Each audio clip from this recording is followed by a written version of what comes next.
another Thursday night na makakasama namin kayo muli para sa isa namang hot topic na ibibigay namin sa inyo. But, of course, hindi yan natatapos dyan dahil bukod sa hot topic, meron din tayong hot guest na makakasama today. Kaya naman, let's give it up for Lloyd Figueras! Ayan, ang aming good guest host. Ayan. So, Lloyd, syempre, nagulat ang buong Schoolmates family dahil akala nila ako na lang daw ang makakausap nila. But again, you're a new eye candy for the show. So, Lloyd, tell us about yourself. Top 3 things. Thank you, Trish, for the introduction. Pero, I just wanna introduce myself more. I am Lloyd Figueras.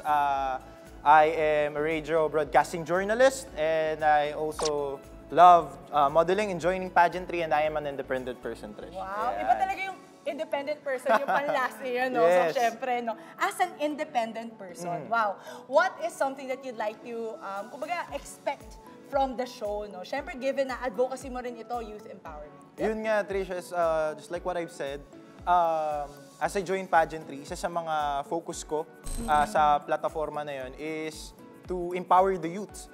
Kaya sabi ko, it's a good background for me para sa mga movements ko, para mas mapalawig pa natin and, you know, I can scatter what I am aiming sa ganitong uri ng plataforma. Kaya at Schoolmates, sabay-sabay na makipagkwentuhan sa amin dito lamang sa Schoolmates! Isigaw ang tinig mo, ihayag sa buong mundo ang karapatan, kalayaan.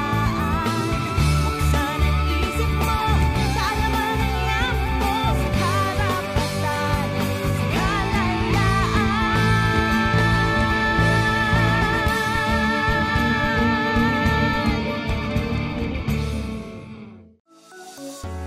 Schoolmates, we know that social media is really part of our daily lives. Halos hindi na nga daw maalis sa atin yung mga phones dahil nga daw, isa na to sa mga source of entertainment natin kung saan we can watch short videos at syempre, naging source na nga rin daw ito ng information so that we can stay in the loop sa lahat ng mga trending topics online. And syempre, Trish, speaking of trending, marami-rami na tayong napapanood na iba't ibang skit or prank videos sa social media. And one of it, isa sa rin sa mga napanood ko, is yung mga pranks na pinupull off nila with the challenge na may kasamang prize. Kaya marami yung kumakasa talaga sa challenge. Pero at the end of the day, di nila alam, prank pala yun. Oo. At syempre, marami din nga daw nag-surface na parang commentaries or even mga kumbaga clickbaits online just to generate more viewership. And it's all because we love to have fun. As Filipinos, we love to have fun. And source na nga daw ito ng entertainment sa atin, kagaya nga na nabanggit kanina. Siguro ako, Lloyd, parang isa dun sa mga interesting na nakita ko is yung nag-product launch ang isang brand ng parang bagong line of perfume na gawa daw sa mga spiders. So, syempre yung mga tao, medyo, saan to mabibili? And you think na parang Filipinos lang yung nagkakaroon ng ganong klaseng type of prank or media ad na ginagawa, no? But, marami kasing uri ng pranks. And I think most of the Filipinos right now have their own sentiments when it comes to types of pranks na can either cause chaos, disturbance, or even misinformation. So, kaya naman Schoolmates, ating hihimayin ngayon yung mundo ng mga prank videos online. Kung nasasobrahan nga ba tayo sa paggawa daw nito, and also, ano nga ba yung effect sa mga Filipino youth when it comes to dealing with these kinds of content. Yan. At kaya naman para mas mabigyan tayo ng impormasyon tungkol dito, makakasama natin si Sir Mark, or let's just call him Mark. Ayan, ang ating social media expert. Welcome to Schoolmates, Sir Mark. Maraming salamat sa pag-imbita sa akin dito. Sa inyong dalawa, maraming salamat. Yan. So, Sir Mark, anong pinagkakabalahan mo ngayon at anong pinaka-favorite mong meme online? Wow! Ayan, mga memes. Ayan. Well, ang dami actually. Well, I am also teaching, no? And also, yan, ang tawag nga nila sa amin ngayon, di ba, chronically online. So, right now, mga memes na nakikita ko, ang dami. Ano, yung kay Spider-Man. Yung ganon, do you like, ewan ko, did you like the thesis writing part dati nung nag-aaral kayo? Or kahit siguro grade 12 in the case ni Lloyd, no? Di ba merong meme na nakita ko recently kasi ginamit ko for a class na bakit daw yung abstract, yung intro, at saka yung conclusion, parang pare-pareho. they sound identical, Yeah, which is yeah. actually true. No, so may yung Spider-Man meme na tatlo Yung sila. tatlo sila pointing to nagtuturoan. one What's an another. abstract and picture in the background? I found it really funny, no, and quite intellectual. Right. Tsaka maraming uri ngayon ng mga pranks or even memes online na caters to a different audience, di ba? Yung ibang pranks po kasi, nagre-resulta kasi siya sa mga nagiging furious yung scenario po kasi after. Oo. Ano po yung tingin nyo yung masasabi nyo tungkol sa mga prank na ganun, sir? Ako kasi siguro ilagay muna magkaroon muna tayo, Trish and Lloyd, no, ng context na dito sa Pilipinas na isa talaga tayo sa pinaka-immersed sa social media. Sinasabi nga, no, according to one website report, no, published noong January 2024, ang Pilipinas daw, sabihin natin, population natin around 110 million right now. No? 73% or 3/4 of that may access sa internet. Ganun na kalaki exponentially. No? Siguro, we can attribute it to COVID-19 pandemic na talagang lahat, no, classes na transfer online. Ngayon, ang dami-dami ng work from home. No?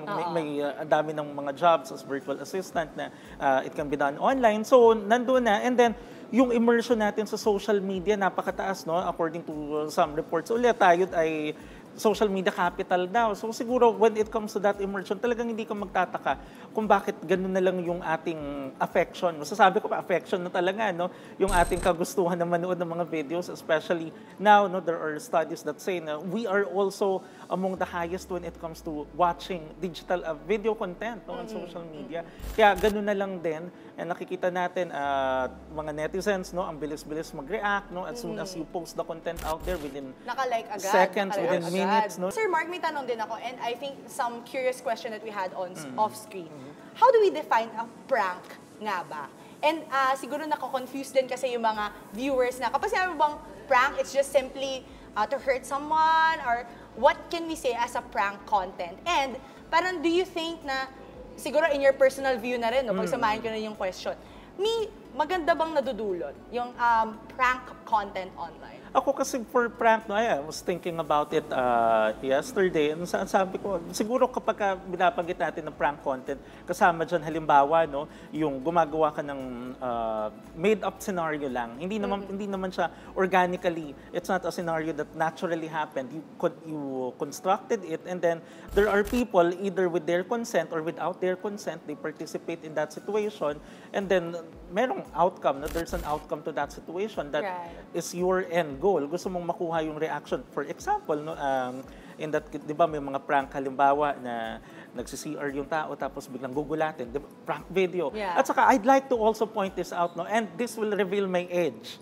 This will reveal my age. Nagkaalaman ng age, Hindi no? naman bago tong prank. Right, Actually, yes. yung prank content, siguro ngayon, kasi napapanood na sa TikTok, no, on Facebook, on YouTube, pero hindi na to bago. No? Siguro, yung mga batang 90s dyan, hello, kaway-kaway sa inyo lahat. Di ba yung sa Wow Mali, for example? Right. No? That's one. Or Just for Gags na Just before. for Gags, yes. No? Ang dami na nitong mga prank content na ito na parang lagi naman siyang bumibenta na biglang nagsi-CR tapos biglang gugulatin. Even Ellen DeGeneres, di ba, Yes. ginagawa niya yan. So, Right. this is not really new. And so, hindi ako nagugulan na talaga may market for that. Right. No? Lalo na natatawa tayo. More often than not, siguro kung for comedic purposes lang, no, naaaliw ka, nagulat siya, akala niya may multo dun sa CR, no, biglang dumilim, ganyan, di ba? We just do things, no, we invent scenarios for the purpose of eliciting extreme reactions, I think, yun yung nakikita ko, no? But yun na nga, kung itatanong na sa atin, no, ano ba to, maganda ba to o hindi, depende kasi, no, depende if it's really for entertainment purpose lang.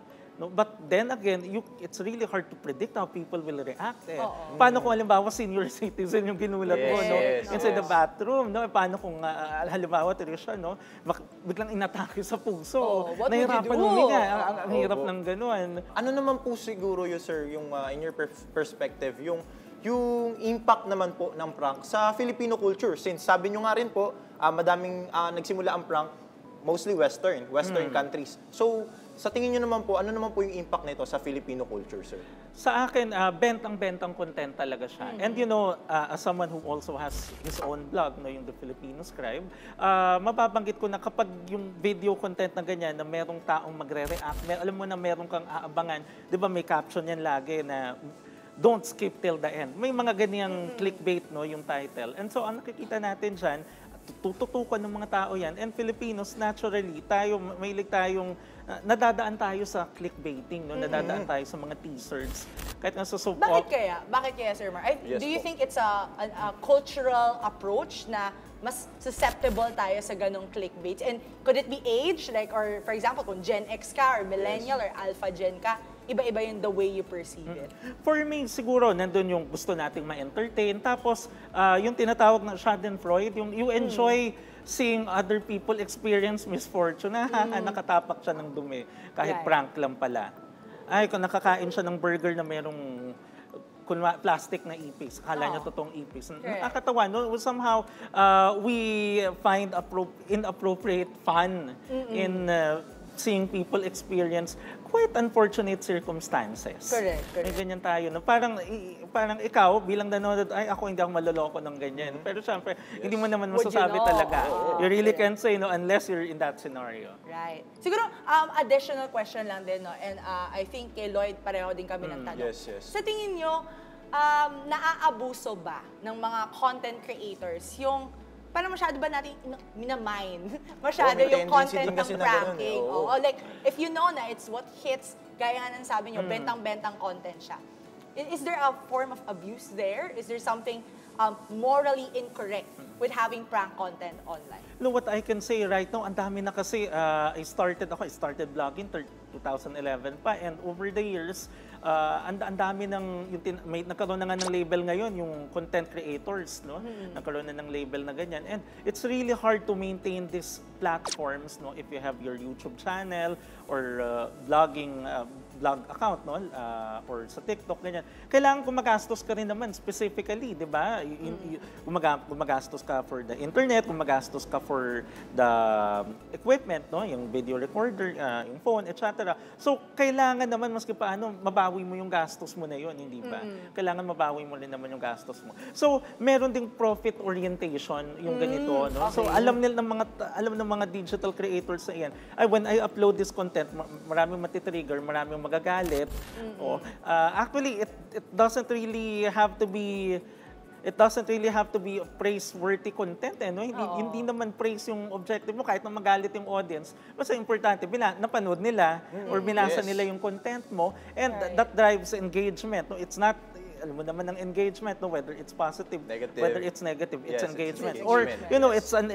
it's an extension of what we used to hear sa media na good or bad publicity is still publicity. So, parang gano'n na rin yung nangyari ngayon na hindi na baling nagalit sa akin. Pero sumikat yung brand ko, which Correct. we'll be discussing, I guess, in a little while. No? Yeah. Tumaas yung brand recognition ko by 100%. O sinong panalo. Which is stats pa rin naman for them. Yes. And Sir Mark, syempre, no, to barge in, and since we're talking about the effects of prank videos or this action sa iba-ibang uri ng age bracket, ngayon naman po, ano naman po yung mga misleading captions or posts online sa mga taong nakakakita nito?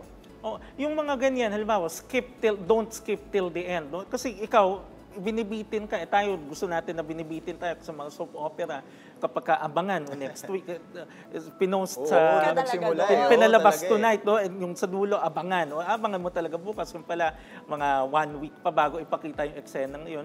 Nadadala tayo sa ganyan eh. No? And so, another thing na maganda ring ma-point out talaga, I think, no, is this, yung katotohanan na meron kasing posibleng implication yan. Buti sana kung willing participant. Kung willing participant, and when I mentioned that, no, merong informed consent na the vlogger explicitly mentioned it to the participant na merong prank lang ito talaga, you just pretend that you got shocked, no? Para merong informed consent. As a researcher, importante din yan na i-interviewin ka, i-record ito, may pipicturean ka, magagamit ito for this publication. I think dapat sa vlogging, medyo may ganung content na din eh. Kasi think about the implications, no? Paano kung halimbawa, prank video, and you are an unwilling participant, or willing participant ka, but not all details, no, was explicitly mentioned to you na ito pala ay kukunan ng video, ito pala ay i-upload sa TikTok, sa YouTube, no? We can have serious implication on mental health. Pwede natin isipin yan, no? Mental health and also emotional health. Kasi paano kung may public humiliation involved, no? Nakita ka dyan, tapos, ay hindi ko akalain, pumayag lang ako kasi sabi bibigyan ako ng 500 pesos, pero yung pala, no, the content was uploaded on YouTube, napahiyan na totally. Correct. May no? emotional damage din na nangyayari. Ay, ano ba yan? Ang ano naman, no? Nabubuli ka pa. Bakit siya Pwede naloko possible. nung ganyan? No? And siguro, Sir Mark, sa tingin niyo po ba, eto unpopular opinion, ang prank daw ay hindi para sa Filipino culture. Yes. Kasi nga daw, parang to us, we're more gullible, we're more susceptible to misinformation nga daw. Pero, with that kind of sentiment, do you think na there should be an imposed social media literacy for Filipinos? Yes. Kasi, iba rin yung the way you educate in classrooms Yes, yes, versus yes. how liberating it feels on the digital landscape, Yeah. diba? So, how do you think Filipinos should approach this kind of content? And is there really a need for social media literacy? Definitely. No, I've taught that subject, yung media and information literacy, for many years. And I really think na it's a good step no, na tinuturo na yan for senior high school. But if I will have my way, elementary pa lang dapat tinuturo na yan. They're Because- early, they're Oo, early talaga. people, Yeah. early youngsters. Dami nagiging dependent na sa social Because media. what do you do? Yung mga magulang halimbawa, napakakulit ng anak, no? 2 years old, 3 years old. Yes. Napakakulit, pero kapag binigyan mo ng tablet, binigyan mo ng phone, manonood na lang siya ng Cocomelon, tahimik na siya. Correct. Tahimik na siya. So, yung exposure to this content, no, to commercial content, kasi di ba may ads yan, no, when they're watching YouTube. So, we really need to strengthen that. And also, for me, hindi naman ako sang-ayon na magkaroon tayo ng censorship na talagang iban yung mga prank content, no? Because for me, censorship as a whole, no, is not something that I advocate for. But maybe, para naman dun sa mga content creators natin, baka naman pwede na maging mas responsable tayo na it's okay to have prank posts halimbawa or prank videos, pero can we minimize harm? Right. Can we minimize harm to people? No, wag naman yung makakaroon ng public humiliation, no, o makakaroon ng possibility ng health risk. No, yung pagkain, merong possibility din na ganyan, no? Yung pagkain lalagyan ng plastic na ipis o dangga, no? So, syempre ikaw, at first glance, it's not readily apparent to you. Pwedeng ganyan, no? And it can really lead to extreme consequences. Now, I'd also like to add here na yung mga content na nilalagay natin on social media, on the internet, chances are, hindi yan mawawala. Diba? It stays there. You upload a YouTube video or you upload a tweet on a tweet no sa X o sa Facebook. Ganyan, chances are kahit i-delete mo, posible baka may nakapag-save somewhere. Correct. So May that's something that we have to be extra cautious about as well. Kasi paano naman yung mga siguro pwedeng unwilling, pwedeng willing participant, pero yung consequences ay nandun na. Di na yun siya ba ay naaalis. napag-iisipan ba talaga nila? Meron ba Correct. silang siguro, for example, no, binigyan mo siya ng pagkakataon na in exchange, I'll give you this food, no? Correct. Ganyan, or a little amount na malaki na para sa mga kababayan natin. Pero naiintindihan ba niya na yung video mo na Exposure. nandiyan ka sa prank? Dito ka na makikilala. Makikilala ka dyan, maraming makakapanood. No? Correct. Kasi ako, Facebook influencer ako with 100,000 Yeah. followers or more. No? Ganyan-ganyan. Sana napapaliwanag talaga. Correct, No? correct. Yung tinatawag nga natin, informed consent on these things talaga napaka-importante. Yup. Importante. Marami pa tayong pag-uusapan, kaya naman huwag kayong aalis at magbabalik pa ang Schoolmates!